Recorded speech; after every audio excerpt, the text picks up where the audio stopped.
Meus amados irmãos e irmãs dessa amada igreja, eu cumprimento a todos que estão me assistindo com a graça e a paz do Senhor Jesus Cristo. E eu convido você a abrir sua Bíblia na segunda carta de Paulo aos Coríntios, capítulo de número 1. Leremos aí os versículos 1 e 2 a princípio. Segunda carta de Paulo aos Coríntios, capítulo de número 1, versículos 1 e 2. Diz assim a palavra do nosso Deus: Paulo, apóstolo de Jesus Cristo, pela vontade de Deus, e o irmão Timóteo, a igreja de Deus que está em Corinto, e a todos os santos em toda a Acaia. Graça a vós outros e paz da parte de nosso Deus, de nosso Pai e do Senhor Jesus Cristo. Meus queridos, essa carta ela foi escrita por Paulo, da província da Macedônia. A Macedônia fica pertinho da Grécia e da Bulgária.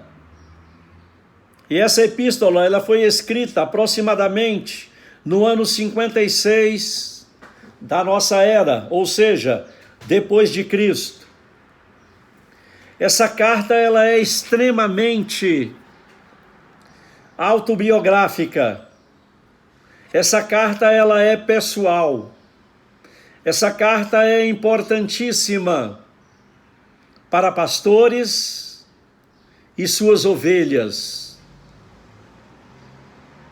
Nela o apóstolo Paulo, ele conta as suas lutas, as suas aflições, as suas dores, suas angústias e suas experiências dolorosas.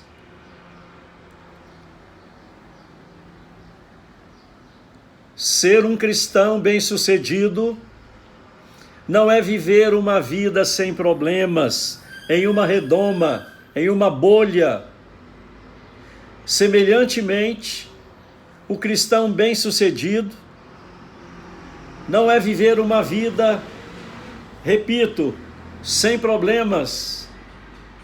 Semelhante a Cristo, a vida de Paulo, ela é marcada por sofrimentos. Mesmo ele tendo enfrentado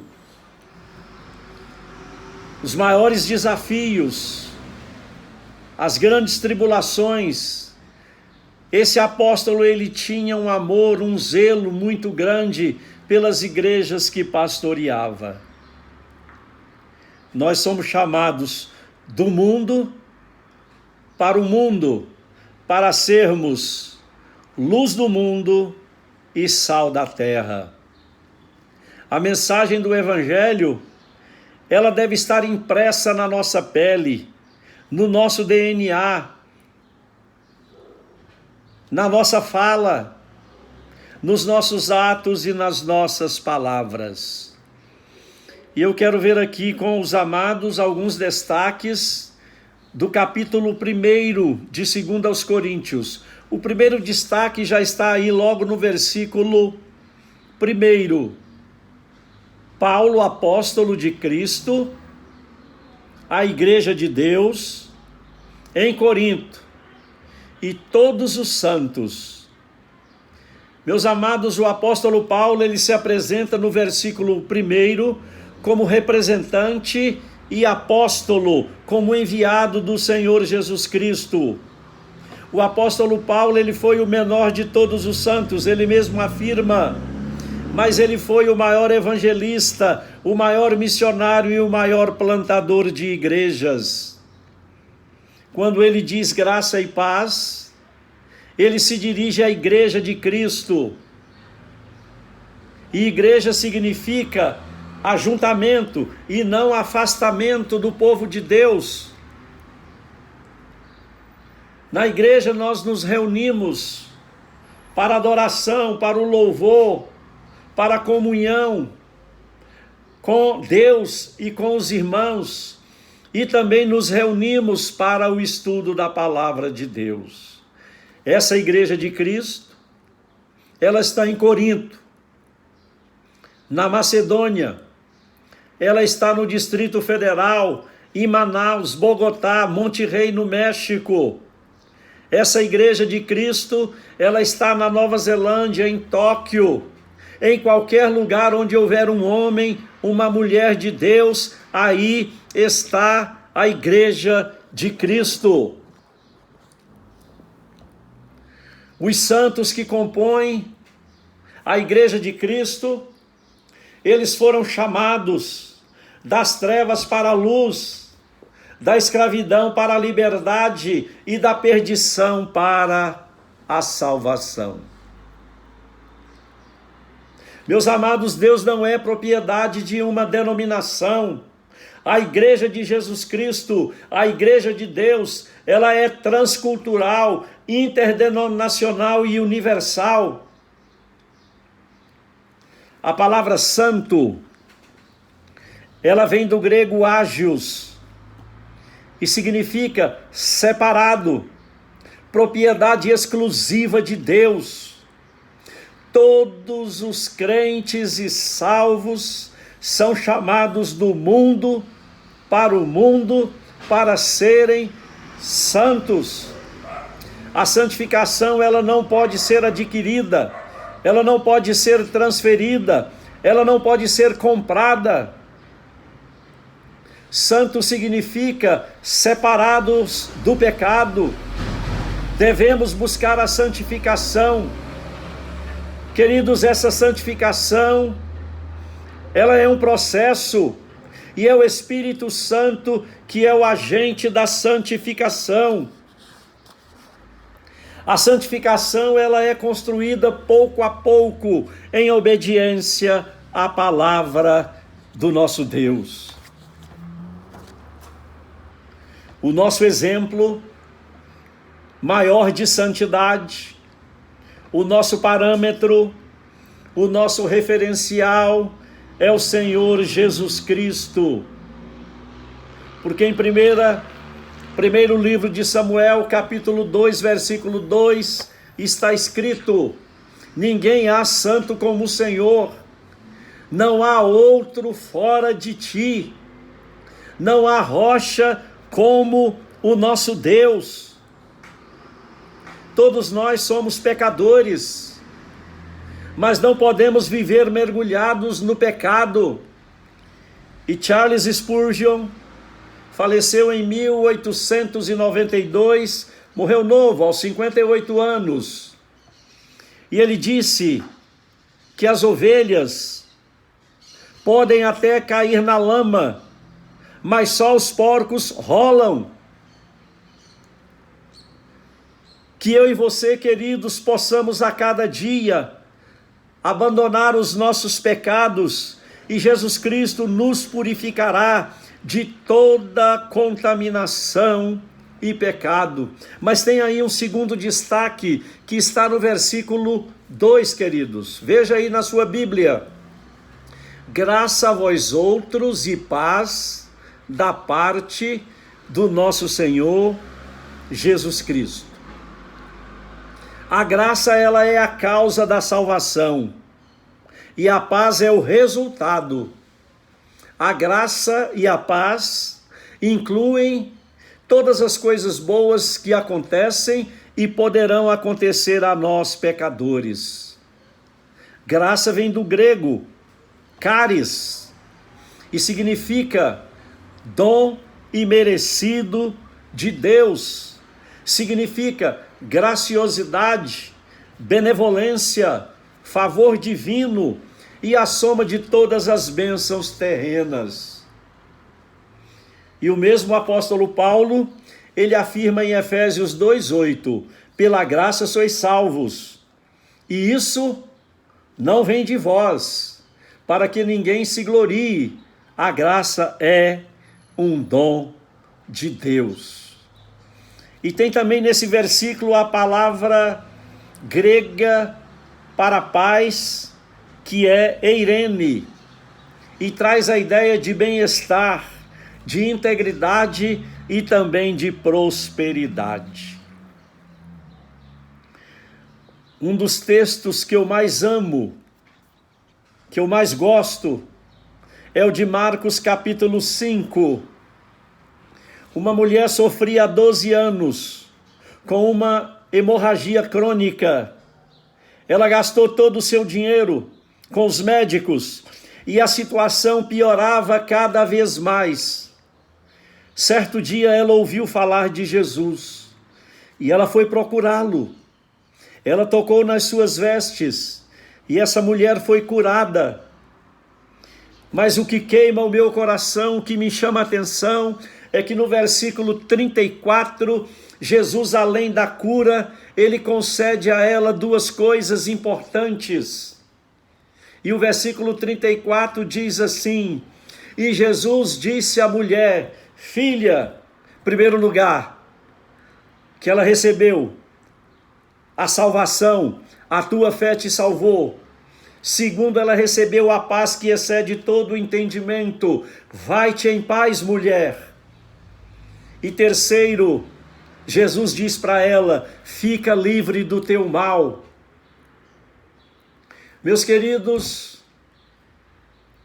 certa feita, foi feito um concurso para selecionar 2 quadros, 2 pinturas que relataram a paz. O primeiro tinha uma paisagem de verão, um riacho corria tranquilamente através da paisagem verdinha, um vento leve e brando agitava as árvores, o céu estava claro, os animais tranquilamente pastavam à sombra dos carvalhos, borboletas coloridas voavam de flor em flor, os pássaros pousavam nos galhos das árvores. Um cenário perfeito para a paz. Mas a premiação foi dada a um artista que pintou em sua tela uma agitação violenta do mar. E nessa pintura, relâmpagos cruzavam os céus, trovões ensurdecedores, mas ao lado do rochedo, protegido por uma pequena rocha, podia-se ver uma gaivota branca descansando tranquilamente no seu ninho. As ondas furiosas arremetiam contra as pedras, mas a gaivota não sentia nenhum medo. A ave, o pássaro contemplava tranquilamente toda a fúria do mar encapelado, sabendo que estava segura no seu refúgio. Semelhantemente, o abrigo do crente é a rocha eterna, que é Cristo. Nessa rocha, nós temos segurança. Assentados nos lugares celestiais, em Cristo, nós contemplamos tudo sem medo e sem temor. Meus amados, nesses dias difíceis que estamos passando, a paz e o consolo só são encontradas na pessoa bendita e maravilhosa e confiável do Senhor Jesus Cristo. E William Hendrickson, ele diz que a paz é o sorriso de Deus refletindo na alma do crente. Paz não é ausência de problemas, mas é a presença de Jesus constante ao nosso lado. Creia que Jesus está aí ao seu lado nesse momento. te confortando, te consolando, te corrigindo, te amando, te abençoando. O que é paz? Nas nossas tribulações, Deus pode até estar em silêncio, mas ausente jamais. Mas tem aí, queridos, um terceiro destaque. Versículos 3 e 4. Diz assim: bendito seja o Deus e Pai de nosso Senhor Jesus Cristo, de toda consolação. É Ele que nos conforta em toda a nossa tribulação, para podermos consolar os que estiverem em qualquer angústia. E olha, uma coisa que eu aprendi, é que a palavra-chave dessa carta, a palavra-chave dos 13 capítulos de 2 aos Coríntios, é consolo. É o grande tema de toda a carta. A carta está cheia de sofrimento, que se transforma em júbilo, em alegria. A carta está cheia de fraqueza, que se transforma em força. E ela está cheia de derrota, que se transforma em vitória, meus amados. 2 aos Coríntios começa e termina com consolo. Capítulo 1, versículo 3, bendito seja Deus e Pai, o Pai de misericórdia e Deus de toda a consolação. E ele encerra no capítulo 13, versículo 11, vivei em paz e o Deus de amor estará convosco. Consolai-vos, diz ainda o apóstolo Paulo no capítulo 13. A fonte do nosso consolo está no capítulo 12, versículo 9. A minha graça te basta, porque o meu poder se aperfeiçoa na nossa fraqueza. Meus queridos, mais uma vez, nesses dias difíceis que estamos passando, é necessário, é urgente nós lermos os 13 capítulos de 2 aos Coríntios. Aproveite esse período que você está em casa, leia, meus amados, esses 13 capítulos. O verbo consolar, ou a palavra consolo, no original grego, aparece 29 vezes. Deus, antes de ser o nosso consolo e o nosso conforto, Ele é o nosso Pai bendito, Ele é o nosso Pai misericordioso. Creia, queridos, nessa palavra. Por isso que nós devemos adorar a Deus em primeiro lugar, pelo que Ele é. Ele é nosso Pai, Ele é misericordioso, Ele é bondoso.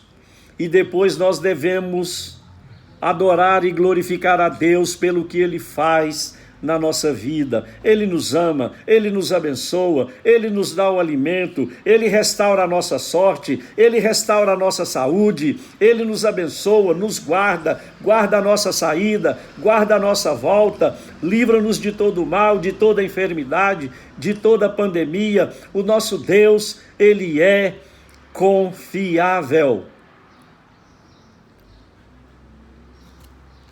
O Espírito Santo, a terceira pessoa da Trindade, nos consolou no passado, nos consola no presente e com certeza vai nos consolar no futuro. João 14, versículo 16, eu rogarei ao Pai, e Ele vos dará outro Consolador, a fim de que esteja para sempre convosco, passado, presente e futuro. Mas nós temos aí um quarto destaque, nesse primeiro capítulo de 2 aos Coríntios. Veja, queridos, que maravilha, o versículo de número 11, ajudando-nos também vós, com as vossas orações, a nosso favor. Olha, uma coisa que eu tenho aprendido, que o nosso relacionamento com Deus, ele é uma via de mão dupla, vai e volta. Quando nós lemos a Bíblia, Deus está falando conosco. Quando nós oramos, nós estamos falando com Deus. As redes sociais, o Yahoo, o Instagram, o Facebook são importantes, mas a única forma de nós nos comunicarmos, de nós falarmos com Deus, é através da oração. E olha, quando nós estamos nos comunicando com Deus, quando nós estamos orando a Ele, nós não dependemos de Wi-Fi. É verdade. E eu entendo que em dias normais a nossa vida ela é muito corrida. Mas geralmente nós temos tempo para o churrasco, tempo para o aniversário, um convite de aniversário. Nós temos tempo para um compromisso na empresa. Nós temos tempo para uma confraternização na faculdade. Mas via de regra, não temos tempo para orar 10, 20, 30 minutos por dia. E eu digo com tristeza, estamos ocupados demais para nos ocuparmos com Deus. Na Coreia do Sul, nas igrejas da Coreia do Sul, a leitura da Bíblia e a oração são prioridades na vida dos crentes daquela nação.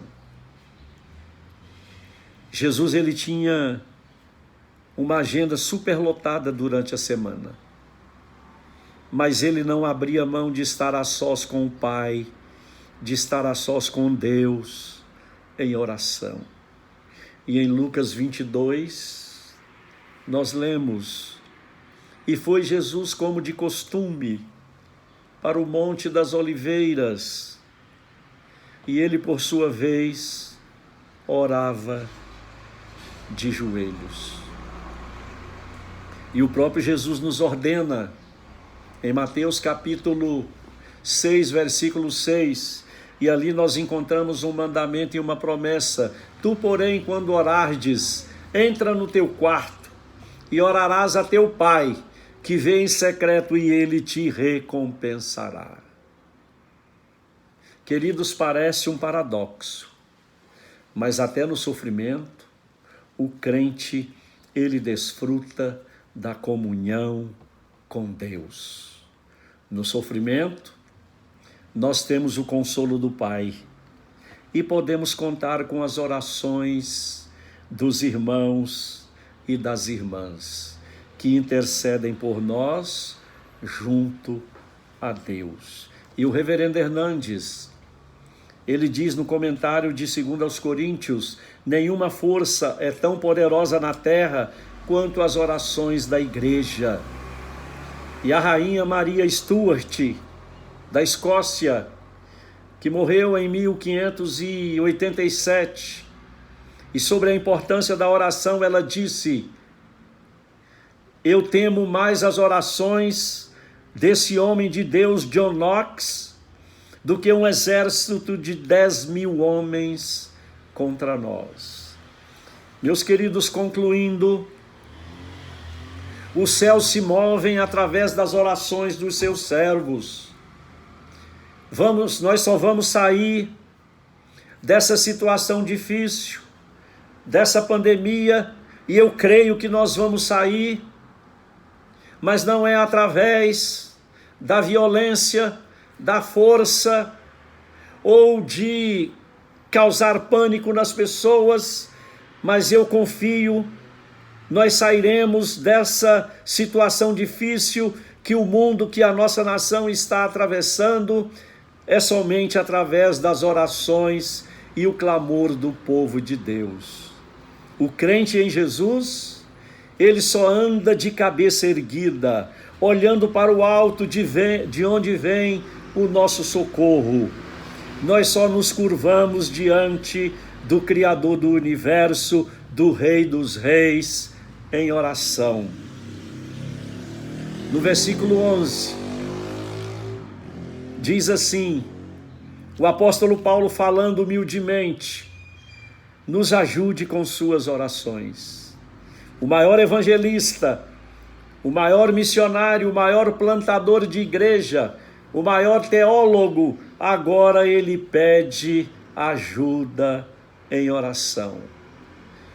Assim como Paulo, nós não devemos ter vergonha de pedir socorro, de ajuda aos irmãos da igreja, porque lá o apóstolo Paulo ele pediu ajuda aos irmãos de Corinto.